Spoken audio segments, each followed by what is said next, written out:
우리가 인생을 살아가는 데에 있어서 누구나 한평생 평탄하고 행복하게 살아나가기를 원하지만 때로는 원치 않은 고난에 부딪힐 때가 있습니다. 내가 초등학교를 들어가고 중학교, 뭐 고등학교까지는 우리 지금 시스템으로서는 뭐 옛날 같이 중학교 시험 보고 고등학교 시험 보고 하지는 않고 쭉쭉쭉 잘 갈 수 있는데, 또 거기서 대학교 가는 과정 속에서 대학교도 내가 원하는 대학교 지망에 뭐 금방 들어가고, 또 대학교 졸업하고 나서 또 원하는 곳에 들어가서 자기 사회와 국가를 위해서 일한다고 한다면 뭐 평탄할 것만 같은데, 사람이 살아가는 데 있어서 그렇지 않습니다. 사람이 초등학교 졸업하고 중학교 고등학교 졸업하고 막바로 대학교 간다고 해서 또 다 대학교 간다는 것은 또 아니고, 원치 아니하는 방향으로 또 끌려갈 수도 있습니다.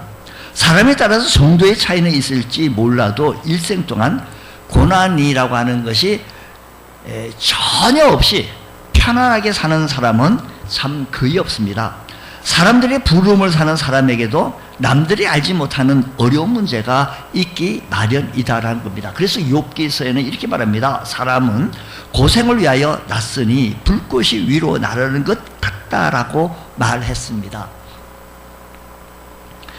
인생은 고해와 같아서 오늘 우리의 삶의 현장 속에서 문제들이 참 많이 일어납니다. 이 문제가 일어나면 이제 다시 우리 집안에는 이런 문제가 없을 것만 같았는데, 사실은 더 큰 문제가 나오는 거예요. 바다 같아가지고요, 한번 파도가 일면 잔잔하고 아주 편안해 보여요. 그런데 다시는 안 올 것만 같은 이 파도가, 이 바다에 더 큰 파도가 몰려오는 것처럼 우리 인생사도 그러하다라는 것입니다.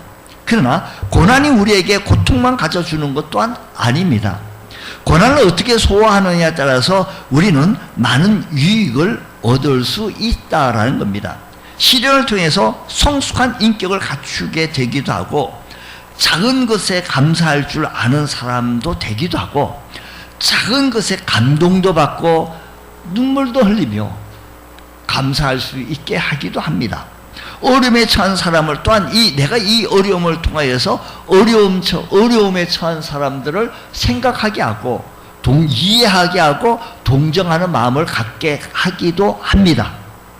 그러므로 시편 119편의 말씀처럼 고난당하는 것이 내게 유익이라, 이로 말미암아 내가 주의 윤례를 배우게 되었나이다 라고 했던 말씀처럼, 오늘 우리들의 삶에서 고난이 전혀 없을 수는 없습니다. 사람에 따라 정도의 차이가 있을지 몰라도 우리들의 삶의 현장 속에 고난이라는 것은 떠나지 아니하고 계속 밀려오기도 한다는 겁니다.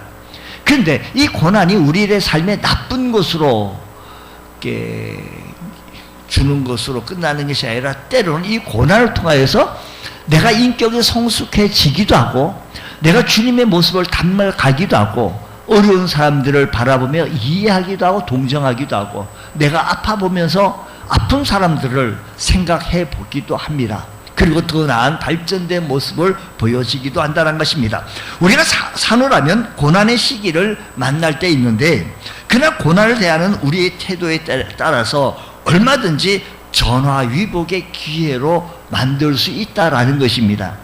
사도 바울과 실라는 빌립보에서 복음을 전하던 중에 예수 그리스도의 이름으로 귀신 들린 한 여종을 고쳐줍니다. 이로 인하여 그 여종이 주인이 고소를 하게 합니다. 왜냐? 귀신 들린 어린 소녀를 통하여서 많은 이익을 남기고 있는데 온전한 정신으로 만들어놨으니 수입이 끊긴 것을 바라보고 이상한 풍속을 전한다고 해가지고 관에 고소를 했더니, 관에서는 알아보지도 않고 이를 심하게 매를 때리고 깊은 옥도요, 그 당시는 뭐 내옥, 외옥이 있었는데 깊은 옥에 갇혔습니다. 그러나 두 사람은 밤중에 일어나 그렇게 매를 맞고도 기도하고 하나님을 향하여 찬송했더니 혼련히 큰 지진이 일어나고 옥토가 움직이고 묶였던 것도 다 풀리고, 그리고 모든 모든 사람들이 매인 것이 다 풀린 것을 뿐만 아니라 옥을 지키고 있던 간수가 이 사실을 바라보고 자결하려고 내 책임을 다 못했구나 하고 자결하려고 하는 순간 멈추시오 우리가 여기 있어. 그래가지고 그 간수뿐만 아니라 그 집안에 있는 온 식구들까지 구원받는 역사가 일어나게 되어졌다 이 말입니다. 이 사건을 통해서 우리가 살펴볼 수 있는 것은 사람은 누구나 한평생 편안하게 살기를 원하지요. 인생사 우리 모두가 뜻대로 되는 것 또한 아닙니다. 산호라면 예상치 못했던 파도와 풍랑이 우리의 삶을 엄습해 오기도 합니다. 왜 인생의 고난이 다가오는 겁니까? 그것은 아담의 범죄로 인하여 우리 인간상의 죄성이 들어옴으로 말미암아 타락한 본성으로 말미암아 죄성으로 통하여 우리들의 삶의 현장 속에 이 고난이 떠나가지 않고 밀려옵니다. 인생에 고난이 있다는 것은 조금도 이상한 일이 아님을 우리는 알아야 할 것입니다. 고난은 다 같은 것이 아니며 원인에 따라서 이 고난을 한번 나눠 본다면 고난의 원인이 과연 무엇일까? 첫 번째는요, 각 사람이 자기 범죄로 인하여서 고난이 오기도 합니다. 자기가 실수로든지 자기의 범죄로 인하여. 이스라엘 백성들은 하나님을 떠나 우상을 숭배하고 하나님을 떠나서 우상신들을 향하여 나아갔기 때문에 하나님의 심판을 받게 되어졌던 사례가 있습니다. 다윗은 신실한 신앙이었지만 우리 신앙인에게도 고난은 찾아올 수 있다는 겁니다. 경제의 어려움도 찾아올 수 있습니다. 다윗에게 신앙인이었지만 이 다윗 같은 신앙인이 어디 있겠습니까? 다윗은 하나님 중심으로 살아갔던 사람이지요. 하지만 밧세바의 일로 범죄하여 하나님의 징벌을 받은 적이 있습니다. 우리도 죄로부터 자유롭지 못할 때가 적지 않게 있습니다. 생각으로 우리의 말과 행동으로 죄를 짓 때 알고도 짓고 모르고도 짓고, 그러나 성도들은 고난을 받을 때 자기 자신을 반성해보고 하나님 앞에 범죄한 것이 있는지 바라보고 즉각 회개하여야 할 것입니다. 우리가 살아갈 때 범죄로 인해 자기 죄로 말미암아 죄를 지을 수 있다는 거죠. 둘째는요, 애매히 고난을 받을 때가 있어요. 에레미야 선지자는 조국 유다의 멸망과 관련해가지고 많은 고난을 당하게 되어졌는데, 진즉 고난을 받아야 할 사람들은 하나님을 저버리고 우상 숭배했던 왕과 귀족들과 신하들과 백성들이 고난을 받아야 함에도 불구하고 그들을 향하여 에레미야 선지자가 회개를 촉구했던데, 회개를 촉구했던 그 에레미야를 향하여 고난이 들어오게 되어지는 겁니다. 그러나 그 당시 고난은 가장 많은 사람들이 받은 에레미야였습니다. 신하들과 백성들이 신하들과 백성들을 향하여 회개하라, 하나님께로 돌아오라, 하나님 중심으로 살아라고 얘기했던 이 에레미야에게 고난이 오게 되어진 거예요. 이들이 고난을 받아야 되는데 애매히 받는 고난이 있다는 것입니다. 그는 고난을 당하는 것이 하나님 뜻이라면 기꺼이 받겠다고 마음을 먹게 되어진 겁니다. 우리가 살다 보면 애매히 고난을 당할 때가 있는데, 그럴 때 우리는 원망, 불평 하지 말고 마음을 낮추고 하나님, 내가 애매히 고난을 받습니다 라고 하나님의 도우심을 기다려야 할 것이다 라는 것입니다. 또 한 가지는 선을 행하고 주님을 섬기는 가정 속에 받는 고난이 있습니다. 여러분, 신앙생활 맨 처음에 와가지고 새 가족에 있었을 때는 몰라서 못하고 몰라서 안 하고 구경만 하다가 신앙생활, 믿음생활, 교회생활 10년이 지나고 20년 지나가다 보면 때로는 신앙의 관록에 의하여서 나를 향하여서 뭐 집사의 직분도 주기도 하고 그 이상의 직분도 우리를 받기도 합니다. 주의 일을 갖다가 자꾸만 눈에 보이니까 이건 이렇게 해야 된다고, 이렇게 하는 게 내가 바라볼 때 더 효과적이고 바람직한 것이라고 선을 행하고 주님을 섬기는 과정 속에 받는 고난이 있습니다. 오늘 여기 본문 속에서 나타나지고 있는 바울과 실라는 하나님 말씀을 전하고 복음을 전하는 과정 속에 어느 날 그 거리에서 보니까 귀신 들린 어느 한 소녀가 점을 치고 있고 귀신이 들려가지고 악신에 들려가지고 불쌍한 마음이 안 들어요. 불쌍해요. 그래서 귀신을 내쫓아 줬더니 이 소녀가 온전한 정신으로 돌아온 거예요. 이 사실은 좋은 일을 했고 귀한 일을 했잖아요. 근데 매를 맞고 투옥되어졌으니 얼마나 참 억울합니까? 우리도 선을 행함으로 고난을 받을 때가 있습니다. 주의 일을 행함으로 아내가 그죠 소의 구유에 뭐예요?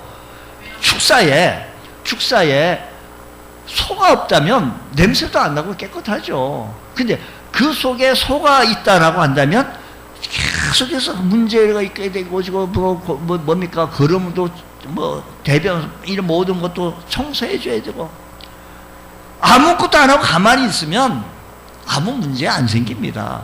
아무것도 안 하는데. 근데 우리가 주의를 하다 보니까 물론 내가 주의를 하다 보면 실수하기도 하고 넘어지기도 하고 부족하기도 하고요. 하다 보면 또 가오도 범하기도 하지만 그럼에도 불구하고 주의 일을 하는 가정 속에 어려움, 고난이 있습니다. 왜 주님, 목사님 제게 이런 일을 맡기셨습니까? 그리스도인의 삶에도 고난이 있다라는 것을 우리는 인지해야 합니다. 그리스도인들도 경제적으로도 어려움을 만날 수 있습니다. 주님을 믿기 때문에 오는 고난이 있습니다. 또는 교회를 섬기는 일 때문에 고난이 있습니다. 그러나 선을 행함으로 고난을 받거든 바울과 실라처럼 이 믿음으로 이 사실들을 받으시기 바랍니다. 주님, 이 사실을 받음으로 내 믿음이 더 한층 성숙하고 성장한다고 한다면 주님 닮기 원하며 주님의 인격 닮기 원하며 예수님 얼굴 닮기 원하는 주의 성도들, 우리의 롤 모델을 삼고 나가는 우리 주님, 우리 구주 예수 그리스도, 나의 구주 되신 그분이 나의 중심 되셔서 내 마음에 용접되어진 그분을 기쁘시게 하는 삶이 내 삶의 목적이라면 먹든지 마시든지 무엇을 하든지 다 하나님의 영광을 위해서 살라라고 했으니 우리는 하나님의 일을 하다가 하나님께 영광 돌리는 그 과정 속에서 일어나는 일들, 크고 작은 일들 때문에 아파하고 힘들어할 것이 아니라 바울과 실라는 이 과정 속에 귀신을 내쫓아줘서 얼마나 힘듭니까? 그런데 이로 말미암아 참 어려움을 겪게 되어 오십니다. 그러나 우리 주님께서 말씀하시기를 마태복음 5장 11절 말씀 보면 나로 말미암아 너희를 욕하고 박해하고 거짓으로 너희를 거슬려 모든 악한 말을 할 때에는 너희에게 복이 있나니 12절에 기뻐하고 즐거워하라는 거예요. 기뻐하고 즐거워하라. 하늘에서 너희의 상이 큼이라. 너희 전에 있던 선지자들도 이같이 박해했다라. 전에 있던 선지자도 그래 했다라는 거예요. 우리는 주님을 위하여 고난받으면 주님과 함께 영광도 받게 될 것을 믿고 기꺼이 고난을 수행하고 감내낼 줄 아는 주의 성도 되어지기 원합니다.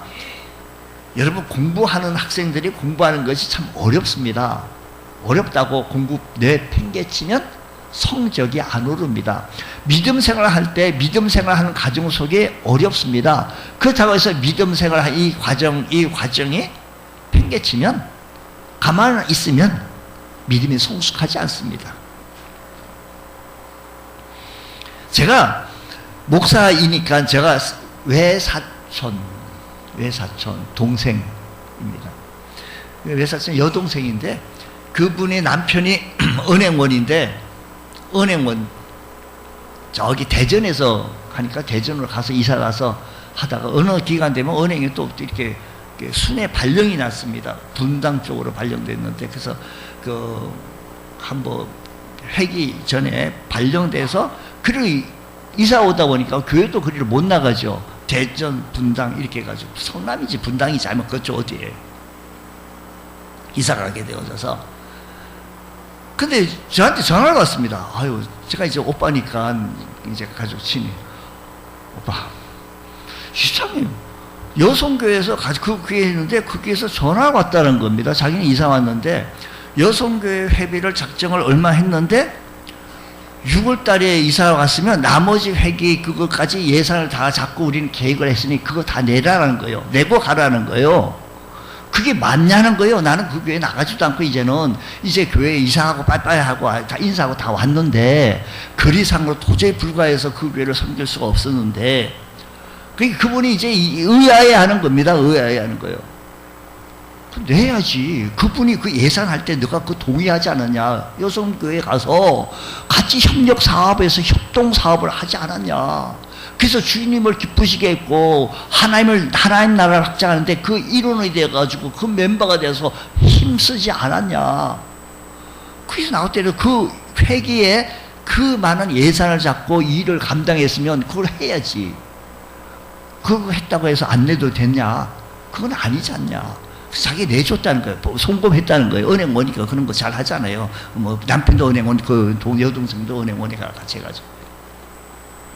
여러분, 우리에게 책임이 달라요. 책임이 달라요. 주의 일할 때. 뭐 안 하려고만 하는 것이 아니라 우리들의 삶의 현장 속에서 믿음 생활에 책임을 수행해낼 수 있는 것까지 해야 합니다. 그래야 하나님을 기쁘시게 드린다는 겁니다. 우리 찬송가 가사 우리는 이렇게 찬송을 부릅니다. 320장 찬송입니다. 320장 찬송 가사에서 이렇게 해요. 나의 죄를 정케 하사 주의 일꾼 삼으신 구세주의 넓은 사랑 항상 찬송합니다. 구세주의 넓은 사랑 항상 찬송합니다. 나를 일꾼 삼으신 주 크신 능력 주시고 언제든지 주 뜻대로 사용하여 주소서. 한번 해볼게요. 우리 한번 1절 한번 해볼게요.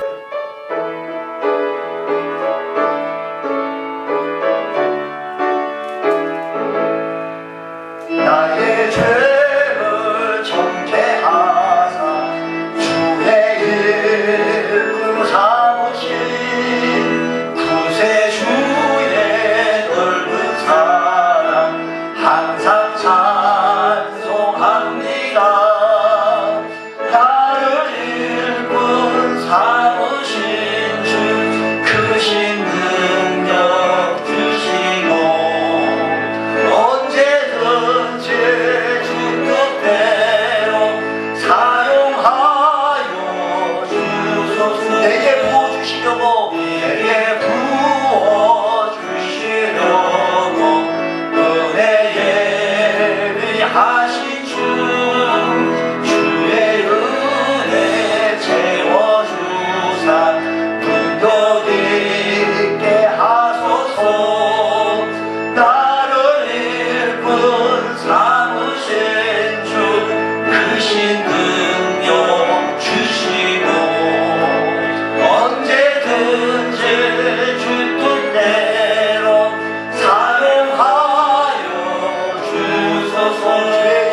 살아가는 인생 속에서 고난, 어려움, 힘든 일들이 이런 종류별로 죄로 내가 범죄로 인하여서 하나님 앞에 무상숭배로 내가 법령에 의하여 어긋난 삶을 살아남으로 우리 또한 한 가지는 우리가 뭐예요? 매일매일 고난을 받고요. 주의 일 하다가 또 고난을 받습니다. 또 고난당한 성도들에게 경계해야 할 일이 있는데, 이럴 때 우리는 낙심하지 말아요. 첫 번째, 낙심하지 말합니다. 고난을 만났을 때 가장 중요한 것은 낙심하지 마십시오. 마귀는요, 성도들을 공격할 때 낙심의 무기를 사용합니다. 출애굽한 이스라엘 자손들이 그토록 그리던 가나안 땅으로 들어가지 못하고 다 광야에서 방황하다가 그 출애굽 1세대 사람들이 죽습니다. 왜 그럴까요? 그들은 나오면서 늘 불평합니다. 원망합니다. 그래가지고요, 살아가는 데 있어서 고난이 왔다고 해서 원망한다고 해가지고 그 고난이 물러간다면 해야지. 원망해야지. 불평해야지. 살아가면서 어려운 일이 있을 때 원망하고 불평하고 누구 때문이라고 해서 한다고 해서 그 고난이 물러간다고 한다면 마음껏 얼마든지 해야 되는데 그렇지 않습니다. 이스라엘 자손은 그 모든 사실들을 보고 하나님 향하여, 모세를 향하여 돌 던지고 합니다. 우리가 성경이 이래요. 선을 행하되 낙심하지 말지니 포기하지 아니하면 때가 이르면 거두리라고 했습니다. 우리가 경외하는 하나님께서는 절대적으로 신실하신 분으로 우리에게 약속하신 그 약속을 반드시 실현하시는 하나님이신 줄 믿으시기 바랍니다. 공중나는 참새 한 마리도 하나님 허락 없이는 땅에 떨어지는 법이 없습니다. 하물며 예수 그리스도의 보혈로 구원받은 성도들을 머리카락까지도 다 세신 바 되셨다고 하셨으니 낙심하지 마시고 다시 하나님, 주님 의지해 봅니다. 주님 바라봅니다. 잠언서 16장 9절 말씀은 이렇게 말씀합니다. 잠언서 16장 9절 말씀은 사람의 마음으로 자기 길을 계획할지라도 그의 걸음을 인도하시는 이는 하나님. 우리의 걸음을 인도하시는 분은 하나님. 그러므로 성도들이 당하는 모든 일이 어려운 일이라고, 고난이 있다라고 해가지고 하나님, 이 일이 주여 어렵습니다. 사람들이 어려운 일 하라고 하면 다들 안 하려고 그러지. 근데 이 일을 함으로 말미암아 주의 복음이 증거되어지고 교회가 성장되어지고 하나님 나라 확장되어진다고 한다면 얼마나 멋진 가치 있는 일 아니겠습니까? 바울과 사다 보십시오. 바울과 실라는요, 그렇게 매를 맞고도 투옥당에서 큰 소리로 기도하고 찬미하는 겁니다. 낙심하지 않았습니다. 낙심하는 사람이 무슨 기도를 합니까? 낙심하는 사람이 무슨 찬송할 수가 있겠습니까? 낙심하지 않았습니다. 그 후대 들어가서 한숨 짓고 원망하고 불평하지 않았습니다. 두 사도 기도하고 찬미한 것은 감옥에 들어가서도 낙심하지 아니하고 구원의 소망을 붙들고 하나님에 향하여 찬미했어요. 기쁨으로 찬미했어요입니다. 여러분, 우리에게 주어졌던 이 모든 일들을 기쁨으로 찬미할 줄 아는 거룩한 주의 성도 되어지기 원합니다. 또 한 가지는 원망 불평하는, 사람이 살아가는 데 있어서 때로는 좀 원망도 나오기도 해요. 원망도 나오는데, 이스라엘 백성들이 가나안 가는 그곳의 광야길에 애굽에 매장지가 없어서 우리를 이끌어냈냐, 애굽 사람을 섬기는 것이 낫겠다, 다시 출애굽했는데 애굽하자, 다시 애굽으로 돌아가자. 그리고 12명이 정탐했어요. 탐지했습니다. 그 땅을요. 그랬더니 보고가 10사람 보고가 희한하게 나옵니다. 그러니까 뭐 한결같이 하는 얘기가 우린 죽었다, 우리 못 간다, 밤새도록 통곡합니다. 그런데 여호수아 갈렙은 아닙니다, 갈 수 있습니다. 긍정적 얘기를 많이 했습니다. 하나님께서 이처럼 하나님의 뜻을 거역하고 사사건건 원망하고 불평하는 그들에게 진노하셔서 출애굽 1세대 사람들을 광야에서 다 죽고 가나안 땅에 들어가지 못했습니다. 바울과 실라는 억울하게 붙잡혀 많은 매를 맞고 감옥에 갇혔지만 조금도 원망 불평하지 않았다라는 것입니다. 오늘 우리들의 삶의 현장 속에서 낙심, 원망, 불평하지 말고 우리가 이 일을 통해서 우리 믿음이 더 성숙하고 성장하고 하나님 나라를 위하여 좀 협력하고, 우리 우주의 성도들이요 다 같이 협력해야 합니다. 강 건너 불 구경하듯이 쳐다보고, 아니에요. 함께 같이 협력하는 거예요. 나는 뭐라고, 나는 아무 힘이 없으니까 나는 자꾸 그런 이유로, 저런 이유로 뒤로 물러서지 말고 함께 협력하고 앞에 서보는 겁니다. 주께서 역사하십니다. 바울과 실라가 억울하다, 힘들다, 주님 이렇게 할 줄 알았으면 왜 나를 불렀습니까? 원망하기로 했다면 얼마나 많이 했겠습니까? 또한 포기하지 아니고 소망을 붙잡았는데, 우리에게 소망을 붙잡아야지 원망 붙잡으면 소용이 없습니다. 그러면 더 원망의 나락으로 떨어져요. 창세기 보면 사라의 여종 하갈이 그의 아들 이스마엘과 함께 쫓겨났을 때 너무나도 낙심한 나머지 분별력을 상실해서 광야길을 헤매고 있었습니다. 가죽 부대에 물이 떨어지고 어린 아이 이스마엘이 목말라 죽게 되었을 때 성경에 보니까 죽어가는 아들 이스마엘을 차마 못 보겠다고 떨어진 화살 한바탕 글이 떨어져서 하갈이 방성되고 갑니다. 방성되고.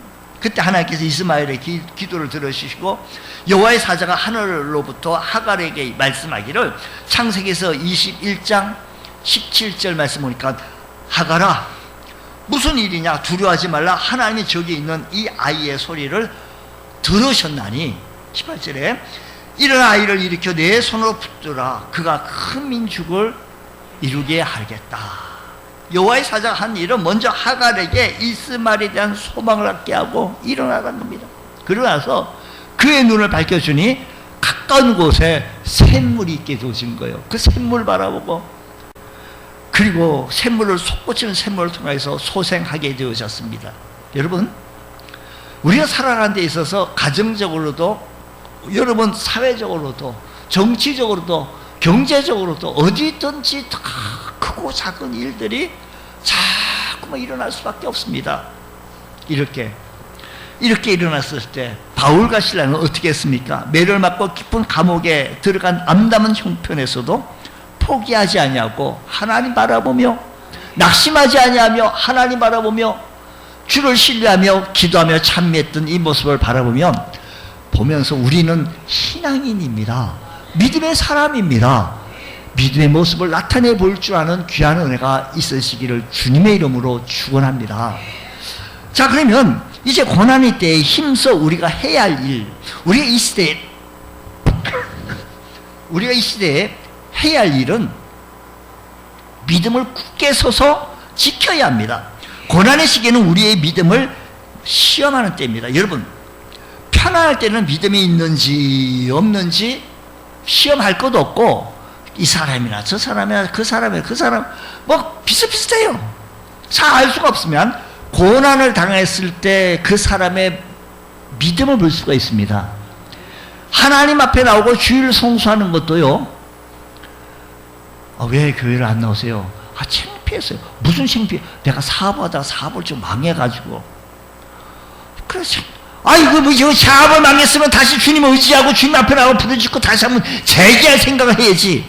야단 맞아야 됩니다 하고 뭐 큰 소리 치고 옵니다. 그리고 어떤 사람은 대학에 떨어져서 교회를 대학에 떨어졌으면 다음에 다시 좋은 대학교, 더 좋은 대학교 하나님께서 주시려고 연단의 과정을 시켜서 이 모습을 통해서 우리가 성장해야지. 그래서 내 몸이 아파서. 여러분, 우리가 낙심하지 말고 믿음에 굳게 서서 믿음을 지킬 줄 아는 주의 성도 되어져야 합니다.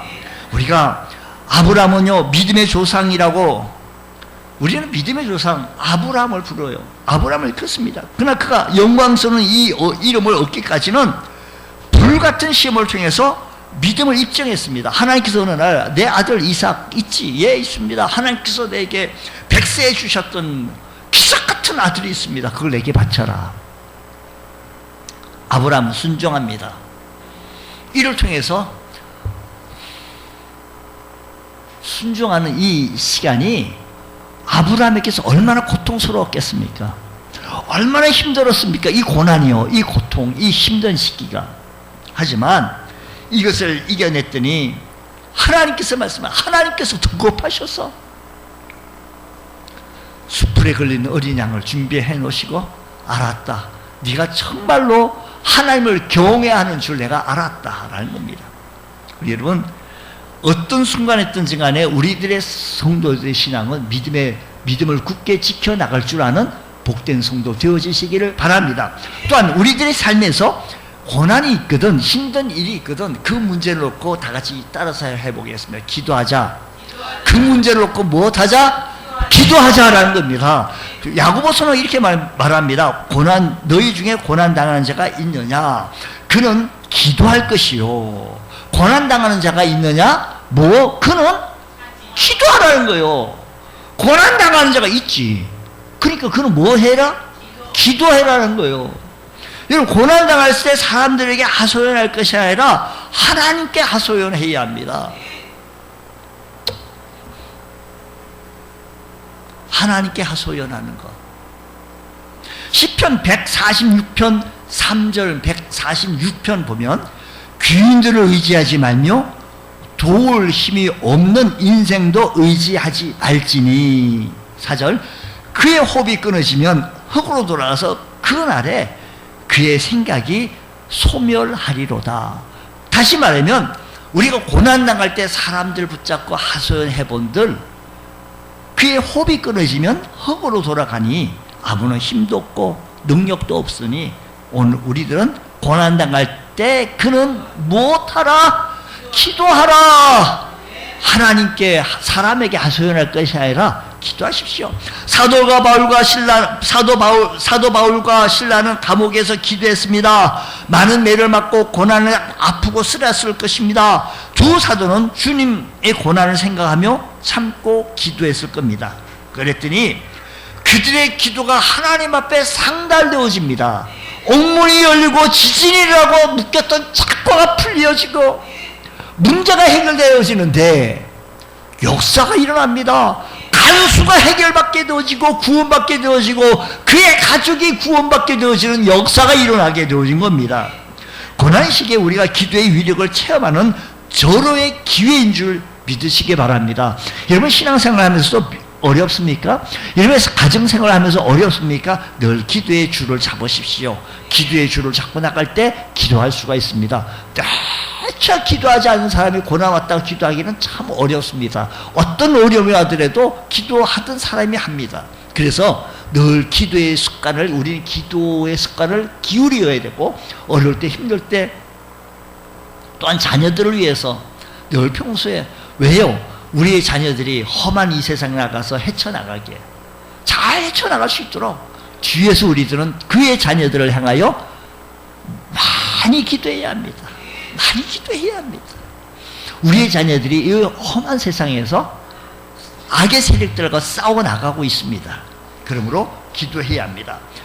야복강가에서 야곱은 하나님께 기도할 때 밤을 새워 생사를 건 실험 같은 기도했습니다. 홍해가에 모세는 홍해 앞에 섰을 때 물 속에 들어가야 하느냐, 길이 막힌, 아니면 뒤로 돌아가서 애굽 병사에게 붙잡혀가느냐, 이 기로에 섰을 때 모세는 하나님 앞에 생명을 건 기도했습니다.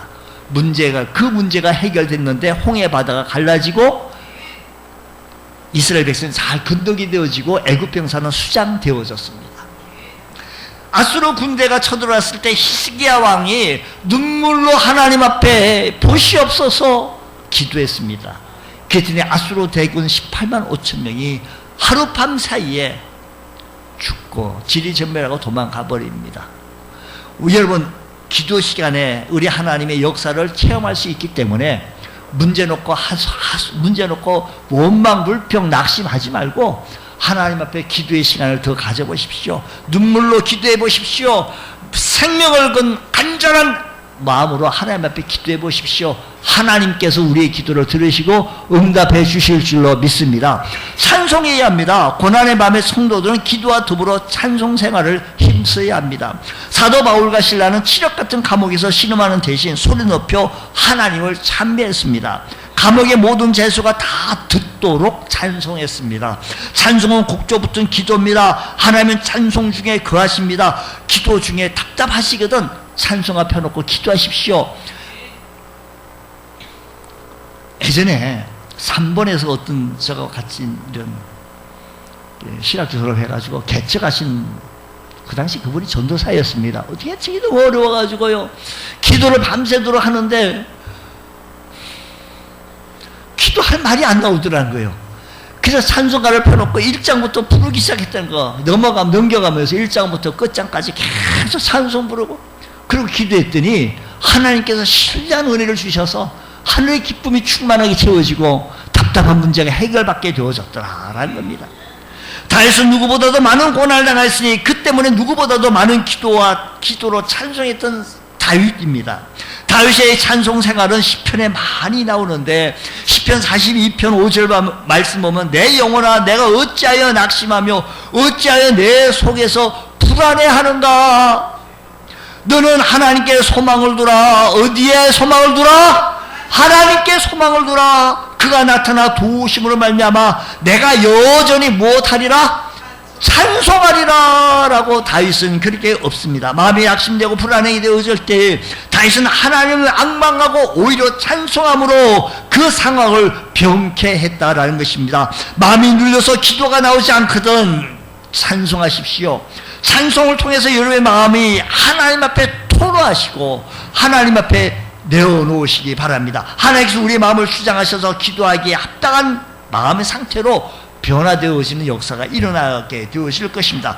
한편 찬송은 그 자체로서 위대한 능력을 발휘하게 되어진다는 것입니다. 여러분, 여호사밧 왕이 전쟁 중에 있었을 때 하나님, 그 당시에 모압 자손과 마온 사람들이 연합해가지고 이스라엘을 쳐들어올 때 여호사밧 왕은 우리는 저들을 대할 능력도 없고 힘도 없으니 어떻게 하면 좋습니까? 하나님 앞에 기도했더니 하나님께서 들려주신 음성이 있었습니다.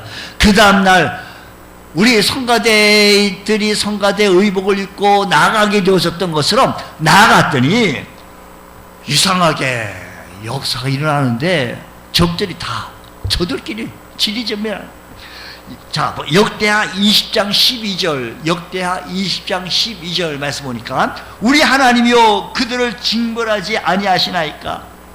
우리를 치러 오는 이 큰 무리를 우리가 대적할 뭐예요? 능력도 없고 어떻게 할 줄도 알지 못하였고 오직 어떻게 하겠다는 거예요? 주만 바라보나이다 라고 했더니 하나님께서 그 기도 소리를 들으시고 찬송 소리를 들으시고 찬송하고 나가게 되어질 때 대적들이 물러가게 되어졌는 줄 믿으시기 바랍니다. 오늘 우리들의 삶의 현장 속에서 마찬가지입니다. 주님 믿음에 굳게 서서 기도하시고 찬송하십시오.